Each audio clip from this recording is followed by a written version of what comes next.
Happy Thanksgiving, folks. I didn't make a video on Thanksgiving.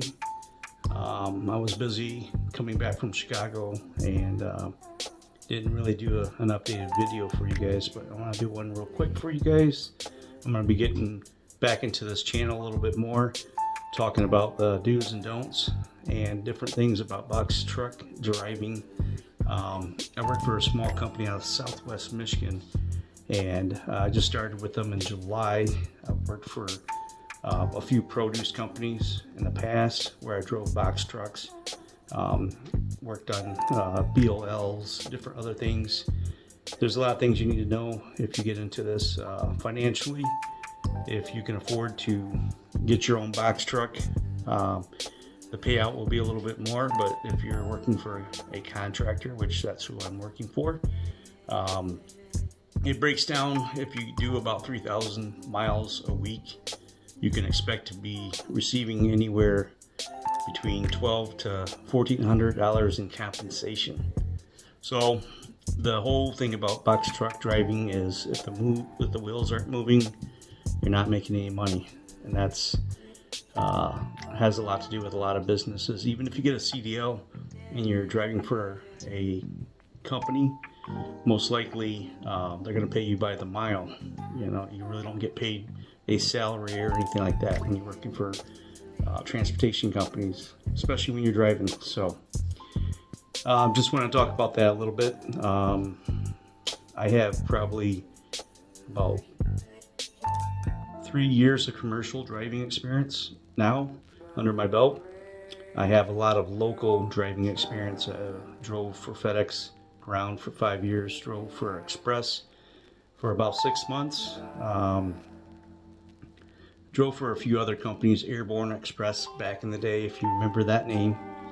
That was DHL.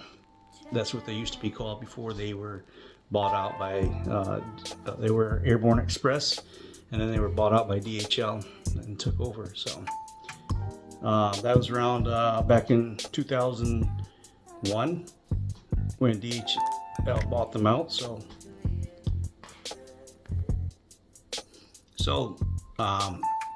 basically I have a lot of vast experience with driving and driving commercial vehicles, driving regular local vehicles for a company. I just moved semi trucks around in the yard. I did that for, excuse me, a little itchy, I don't know why. Did that for a company, Zealand Farm Services. I loaded the trucks up and then I had to move them to different spots outside of the facilities. So a vast variety of experience. A lot of my friends and people that I know, they're like, oh, why don't you get your CDLA, drive semi truck, all that stuff.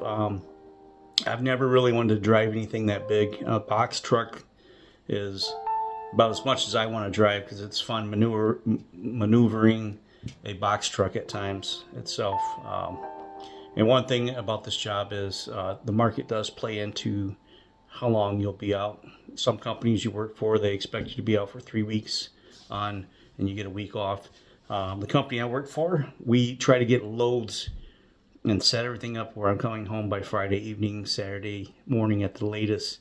And usually if I come home by Friday, I'm usually leaving out Sunday with a load going somewhere to be ready to deliver on Monday. So there's been times I've left, I've been home every weekend for 2 or 3 weeks at a time. And then there's times that I'm going out and I'm gone for 2 weeks, almost pushing 3 weeks at times. And that gets to be a little rough on the family at home. So, and that's one thing you got to take in consideration before you start this job. The people that you are depending on you, whether it's your family, your wife and kids, your parents, girlfriend, whoever it may be. If you're by yourself, this is going to be great for you. That means you have no responsibilities to people at home. You can just work as much as you want, put in as many hours as you want, and it's very profitable. The last few weeks, the market has been rough. When you start getting into November, December, usually going through until about March, the market is very rough at times, and you might be sitting a little bit. So when you're making all that good money, you're getting that $3,000 to 3,500-mile runs during the week.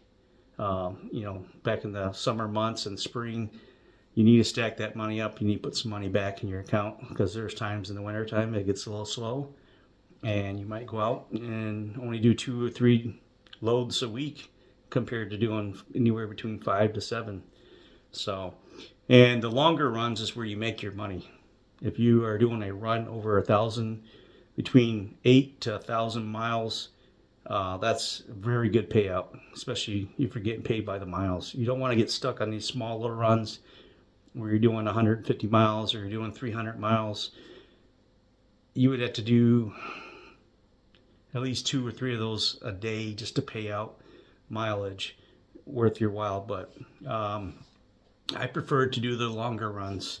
So, but just want to give you a little bit, talk about the box truck business. Like I said, I do go out on Sundays, if not Sundays, Monday, picking up a load. If I don't have a load on Sunday to go and start delivering it and have it ready to be delivered on Monday, it means I'm sitting home and I'm leaving Monday to go get a load and start my week. And you always want to be delivering on Friday and picking a load up on Friday evening, taking it home to be delivered on Monday. You want to start your week out delivering.